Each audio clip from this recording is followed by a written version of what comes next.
Hello, welcome to the second introductory video of Enchanted Quest, in which we'll cover sections 3 and 4 of the handbook, which can be found on the resources page of the website enchantedquest.net.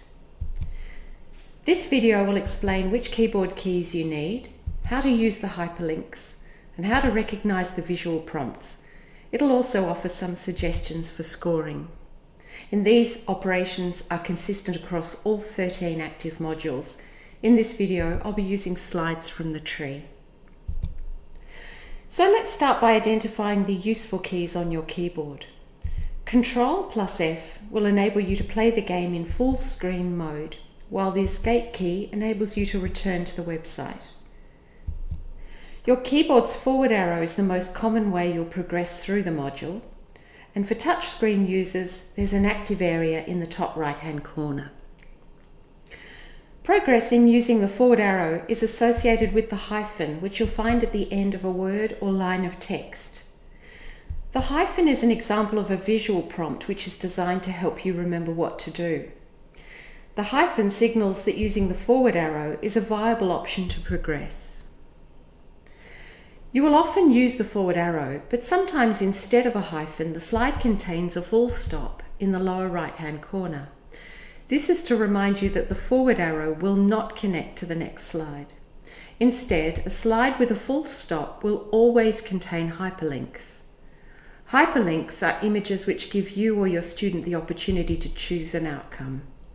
Hyperlinks are activated by clicking on an image such as an adventure or an enchanted beast.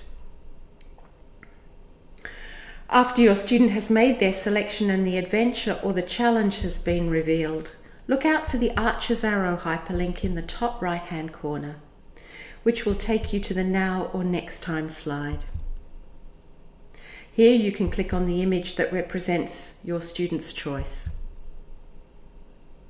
Another slide that uses hyperlinks to enable student choice is the clue buying slide, where the hyperlinks are on the Y for yes and the N for no. Also the crossroads slide at the very end of the module, where the signposts offer the option of returning to Eisenach, the adventure section, or to leave the module for good. There are also moments in the module where you, the teacher, get to decide the outcome for your student. In the first introductory video, we saw that most modules contain 3 sections: the wisdom of the beacon keeper who sets the task, the adventure section, and the enchanted beasts challenge. In the last slide of each of these sections, curtains open onto a stage.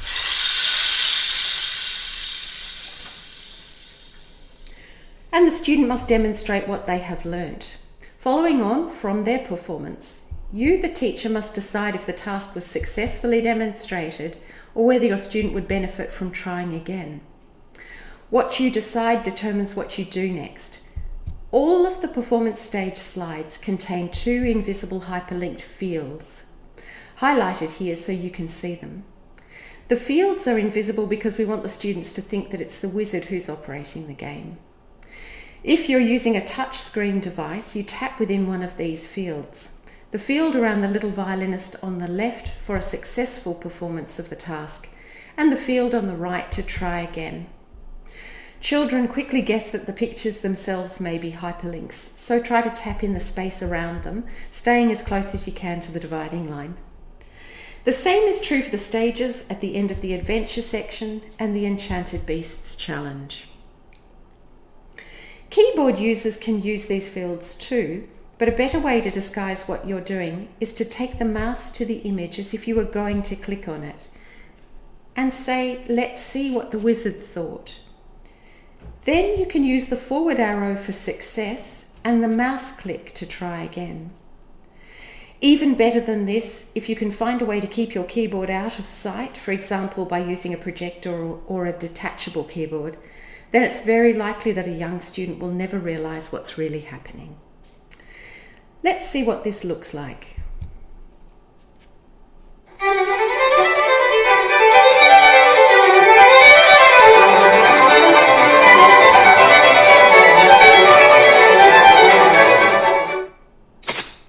This slide has 2 prompts and 1 hyperlink.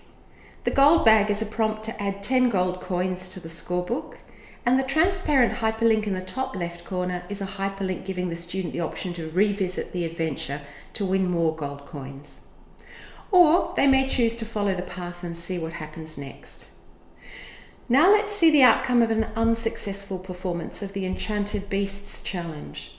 This is a confronting moment for some students, so I do it only when it's unavoidable.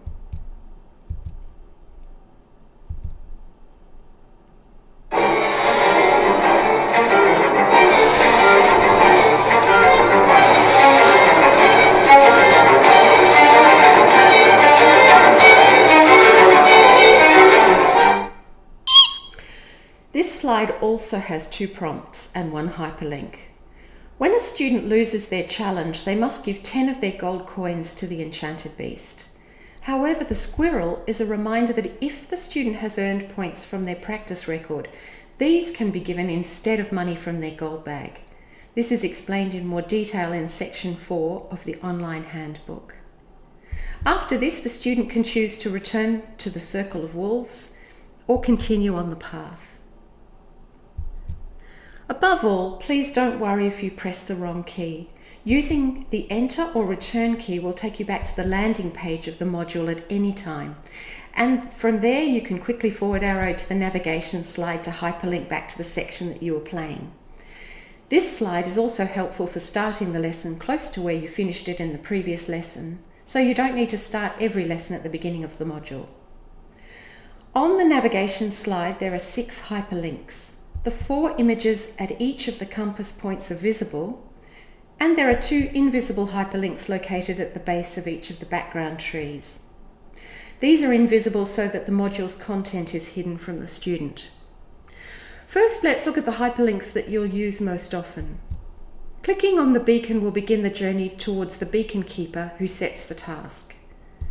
Opposite this, the gold bag will hyperlink to the performance stage where the student must demonstrate their understanding of the beacon keeper's wisdom. At the base of the background tree on the left is a hidden hyperlink to the adventure section, while the hidden hyperlink on the right will forward to the Enchanted Beast section. In addition to these are 2 important but less used hyperlinks on the navigation slide. The key to the gate is the hyperlink to use at the beginning of the scorebook if you want to incorporate a theory exercise for your student. For example, to draw the key signature, write out the scale, or identify the names of the notes on the stave. Or if you'd like your student to play the scale or its arpeggio from memory. You will only use this link once at the beginning of each new scorebook, or you can skip it altogether and go directly to the beacon keeper of the module. In a similar way, the noble steed is only needed at the end of the scorebook, after 4 modules have been completed. The scorebook is concluded by returning to Eisenach, where the task from each of the 4 realms is reviewed and demonstrated in one or several separate performances. And 2 final prompts to mention: the line of dots, which reminds the teacher to write the wisdom, adventure or challenge in the student's scorebook, and the appearance of the beacon keeper in the flame. This is a prompt for you to review the task with your student, as they will soon be given a challenge by the Enchanted Beast that makes the task more difficult to perform. Now for some scoring suggestions. You're free to invent your own scoring method, and what follows are just my suggestions. Generally, I tell students they need to have 1,000 gold coins before they can meet the wizard. To do this, I recommend that they attempt as many adventures and challenges as necessary to gain at least 50 gold points from each realm they visit. This large number will motivate some students, but I judge this carefully and sometimes set a lower score requirement for others. Base 10 is my recommendation for keeping it simple. I give my students 10 gold coins for successfully using the key to open the gate, 10 gold coins for a successful demonstration of the beacon keeper's task, the adventure, and the Enchanted Beasts challenge. However, there are some exceptions to this. For example, for some adventures in the river and the hare modules, I give 20 gold coins because they involve 2 separate performances. And in the Woodsman, I award coins equivalent to the student's top score. For example, 50 notes of a scale played using hook stroke would be rewarded by 50 gold coins. At the end of each scorebook, after having returned to Eisenach for the final review of all the wisdom gained, the performance of each task could be scored by the students themselves, with a maximum score of 10 for each task. On the minus side, a clue costs 10 gold coins, and an enchanted beast may take 10 gold coins away if their challenge is not met. However, the good news is that talisman points can be used to pay the enchanted beast if their challenge is lost. If I'm asked, I say that these points are like fake money and the beasts can't tell the difference. A practice record with 7 ticks is awarded 10 talisman points, equivalent to 10 gold coins. Less than 7, but more than half the days of the week may yield 5 points. Finally, I hope this introduction to Enchanted Quest has been helpful. Above all, please remember you don't have to know it all before you start. A module takes around a month to complete, so you've got plenty of time to stay one step ahead of your student.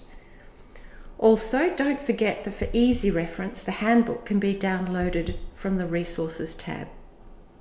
Or if you still have questions, please send an email to info@enchantedquest.net.